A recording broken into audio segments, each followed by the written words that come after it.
Israel Iran యుద్ధంలోకి America అడుగుపెట్టింది. ఇరాన్పై B-2 స్పిరిట్ బాంబులతో అమెరికా ఫైటర్ జెట్లు విరుచుకుపడ్డాయి. ఇరాన్లోని 3 అణుస్థావరాలపై అమెరికా యుద్ధ విమానాలు దాడులు చేశాయి. ఇరాన్లోని కీలక ప్రాంతాలైన ఫోర్డో, నంతాజ్, ఇస్ఫహాన్ అణు కేంద్రాలపై ఇజ్రాయెల్తో కలిసి దాడులు చేసినట్టు అమెరికా ప్రెసిడెంట్ ట్రంప్ ప్రకటించారు. అటు ఫోర్డోపై భారీ బాంబులతో దాడి చేసినట్టు చెప్పారు. ఫోర్డో అణుస్థావరంపై దాడులకు 6 బంకర్ బస్టర్ల బాంబులు, 30 టొమాహాక్ మిసైల్స్ ను అమెరికా ఉపయోగించినట్టు తెలుస్తోంది. ఇరాన్ గగనతలం బయట నుంచే ఆపరేషన్ నిర్వహించినట్లు ట్రంప్ తెలిపారు. దాడులను విజయవంతంగా ముగించుకుని అమెరికా ఫైటర్ జెట్లు తిరిగి వస్తున్నట్లు ట్రంప్ స్పష్టం చేశారు. ప్రపంచంలో ఏ మిలిటరీకి సాధ్యం కాని రీతిలో అమెరికా బలగాలు దాడులు చేశాయన్నారు ట్రంప్. ఇప్పటికైనా పశ్చిమాసియాలో శాంతి కోసం ఇరాన్ దౌత్యపరమైన చర్యలు తీసుకోవాలన్నారు. అటు టెహ్రాన్ ప్రతీకార దాడులకు దిగితే తీవ్రంగా స్పందించాల్సి వస్తుందని ప్రెసిడెంట్ ట్రంప్ వార్నింగ్ ఇచ్చారు. అయితే రాత్రే అమెరికాలోని వైట్ మ్యాన్ ఎయిర్ బేస్ నుంచి B-2 స్పిరిట్లు, 8 KC-135 స్ట్రాటో ట్యాంకర్లు ఇండో పసిఫిక్ లోని డియాగో గార్సియా దిశగా బయలుదేరి వెళ్లాయి. ఇవి మైటీ 11, మైటీ 21 కాల్ సైన్లు వాడినట్లు ఫ్లైట్ రాడార్ 24 తెలిపింది. అమెరికా దాడులను ఇరాన్ ధృవీకరించింది. ఫోర్డో అణుస్థావరం లక్ష్యంగా వైమానిక దాడులకు పాల్పడినట్టు ఇరాన్ అధికారులు తెలిపారు. నంతాజ్, ఇస్ఫహాన్ అణు కేంద్రాలపైన బాంబులతో దాడులు చేసినట్టు చెప్పారు. మరోవైపు ఇరాన్పై అమెరికా దాడులతో ఇజ్రాయెల్లో హై అలర్ట్ ప్రకటించారు. ఏ క్షణమైనా టెహ్రాన్ ప్రతీకార దాడులు చేయొచ్చనే అంచనాలతో టెల్ అవీవ్ సహా ఇజ్రాయెల్లోని కీలక నగరాల్లో ముందస్తు చర్యలు చేపట్టారు. ఇజ్రాయెల్ దేశవ్యాప్తంగా స్కూళ్లు, ఆఫీసులు, ముఖ్య కార్యాలయాలను క్లోజ్ చేశారు. కేవలం ఎమర్జెన్సీ సర్వీసులను మాత్రమే కొనసాగేలా ఉత్తర్వులిచ్చింది ఇజ్రాయెల్ సర్కార్. ఇరాన్పై అమెరికా దాడులపై తీవ్ర ఆందోళన వ్యక్తం చేశారు యుఎన్ఓ సెక్రటరీ జనరల్ గుటెరస్. ఇరాన్పై దాడి అంతర్జాతీయ శాంతి భద్రతలకు పెనుముప్పుగా మారిందన్నారు. యుఎన్ చార్టర్ నియమాలను సభ్య దేశాలు పాటించాలన్నారు. మిలిటరీ యాక్షన్తో ఉద్రిక్తతలకు పరిష్కారం లభించదన్న గుటెరస్ దౌత్యపరమైన మార్గాలపై దృష్టి పెట్టాలని సూచించారు. ఇరాన్పై అమెరికా దాడులపై తీవ్ర ఆందోళన వ్యక్తం చేశారు యుఎన్ఓ సెక్రటరీ జనరల్ గుటెరస్. ఇరాన్పై దాడి అంతర్జాతీయ శాంతి భద్రతలకు పెనుముప్పుగా మారిందన్నారు. యుఎన్ చార్టర్ నియమాలను సభ్య దేశాలు పాటించాలన్నారు. మిలిటరీ యాక్షన్తో ఉద్రిక్తతలకు పరిష్కారం లభించదన్న గుటెరస్ దౌత్యపరమైన మార్గాలపై దృష్టి పెట్టాలని సూచించారు. ఇరాన్పై అమెరికా దాడులపై తీవ్ర ఆందోళన వ్యక్తం చేశారు యుఎన్ఓ సెక్రటరీ జనరల్ గుటెరస్. ఇరాన్పై దాడి అంతర్జాతీయ శాంతి భద్రతలకు పెనుముప్పుగా మారిందన్నారు. యుఎన్ చార్టర్ నియమాలను సభ్య దేశాలు పాటించాలన్నారు. మిలిటరీ యాక్షన్తో ఉద్రిక్తతలకు పరిష్కారం లభించదన్న గుటెరస్ దౌత్యపరమైన మార్గాలపై దృష్టి పెట్టాలని సూచించారు.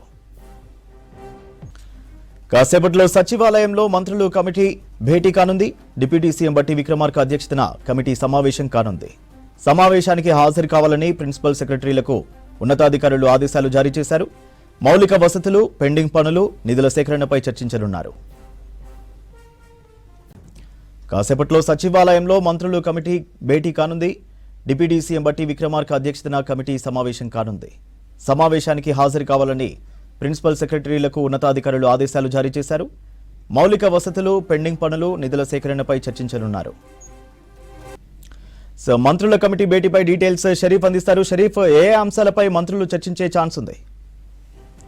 సీఎం బట్టి విక్రమార్క అధ్యక్షతన సెక్రటరియట్లో మంత్రుల కమిటీ సమావేశం కాబోతోంది. ఇప్పటికే ఆయా శాఖలకు సంబంధించినటువంటి ప్రిన్సిపల్ సెక్రటరీలు, ఉన్నతాధికారులు అందరూ కూడా సెక్రటరియట్కి రావాలని చెప్పి ఇప్పటికే ఆర్డర్స్ పాస్ అయినటువంటి సిచ్యువేషన్. ఒకరొకరు కూడా బ్యూరోక్రాట్స్ అంతా కూడా చేరుకుంటున్నటువంటి పరిస్థితి మనకు కనిపిస్తోంది. ప్రధాన కొన్ని అంశాలు ఉన్నాయి. అందులో బనకచర్ల నీటి వివాదానికి సంబంధించి ఏపీ ఎట్లా తెలంగాణను మోసం చేస్తోంది, ఎట్లా కుట్రలు చేస్తోంది అనేటువంటి అంశంపైన, బనకచర్ల అంశంపైన వ్యూహాన్ని ఖరారు చేసేటువంటి ప్రధాన అంశంగా భేటీ జరగబోతోంది. దాంతోపాటు ఇందాక మీరు చెప్పిన దాని ప్రకారం సూర్య, స్థానిక సంస్థల ఎన్నికలు ఉన్నాయి, స్థానిక ఎన్నికలు సమీపిస్తున్నాయి.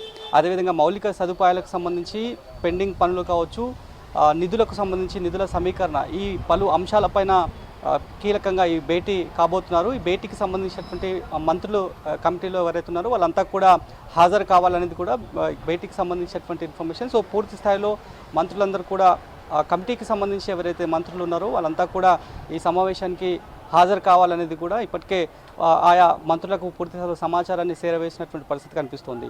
డిప్యూటీ సీఎం అధ్యక్షతనే ఈ సమావేశం జరగబోతోంది. ఎందుకంటే ఇప్పటికే ప్రభుత్వం చాలా క్లారిటీగా చెప్తోంది, బనకచర్ల అంశం పైన గోదావరి పేరు చెప్పి కృష్ణా నీళ్లను దోచుకునే కుట్ర చేస్తున్నారనేటువంటి అంశాన్ని చాలా స్పష్టంగా ఇటు ప్రభుత్వం చెప్తుంది, కాంగ్రెస్ పార్టీ కూడా అదే చెప్తోంది. సో వాటిపైనే వ్యూహాన్ని రచించాలి, వ్యూహాన్ని ఖరారు చేయాలని చెప్పి ఒక స్టాండ్కి వచ్చినట్లుగా కూడా తెలుస్తోంది. ఎందుకంటే ఇప్పటికే ప్రభుత్వం అదేవిధంగా సీఎం రేవంత్ రెడ్డి కూడా చాలా స్పష్టంగా బనకచర్ల అంశం పైన చెప్పారు. కేసీఆర్ చేసినటువంటి పాపమే బనకచర్ల అనేటువంటి అంశాన్ని కూడా ఆయన మీడియా ముఖంగానే వివరించినటువంటి పరిస్థితి.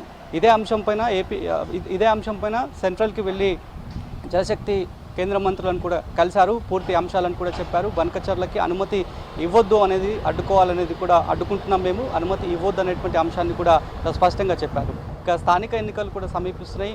అదేవిధంగా మౌలిక సదుపాయాలు, సంక్షేమ పథకాలు ఏ మేరకు ఆయా నియోజకవర్గ ప్రజలకు అందుతున్నాయి, గ్రౌండ్ జీరో నుంచి ఎట్లా అందుతున్నాయి, ఏమైనా సమస్యలు వస్తున్నాయా, ఇందిరమ్మ ఇళ్లకు సంబంధించినటువంటి ప్రక్రియ ఏ మేరకు కొనసాగుతుంది, రాజీవ్ యువ వికాసానికి సంబంధించినటువంటి స్కీమ్ ఏ విధంగా కొనసాగుతుంది అనేటువంటి చాలా అంశాలపైన ఇప్పటికే చాలామంది మంత్రులు, ఇన్ఛార్జ్ మంత్రులు ఆయా నియోజకవర్గాల్లో పర్యటించారు. అక్కడి ఉన్నతాధికారులతో పూర్తి స్థాయిలో కింది స్థాయి సిబ్బందితో అంతా కూడా డీటెయిల్ రిపోర్ట్ని తీసుకున్నటువంటి సిచ్యువేషన్. ఎందుకంటే ఇప్పుడు ఈ కమిటీ సమావేశం కాబోతుంది కాబట్టి వాటికి సంబంధించినటువంటి గ్రౌండ్ జీరోలో ఏ రకమైనటువంటి అంశాలు తమ దృష్టికి వచ్చాయనేటువంటి విషయం పైన, నెక్స్ట్ వాటికి సంబంధించి రెమెడీ ఏం చేయాలి, రెమెడీని ఏం క్రియేట్ చేయాలనేటువంటి విషయం పైన డిప్యూటీ సీఎం బట్టి విక్రమార్కతో పూర్తిస్థాయిలో భేటీ కాబోతున్నారు. ఈ భేటీ అనంతరం మీడియాతో మాట్లాడతారా లేదా అనేటువంటి అంశం పైన రావాల్సినటువంటి క్లారిటీ అయితే ఉంది.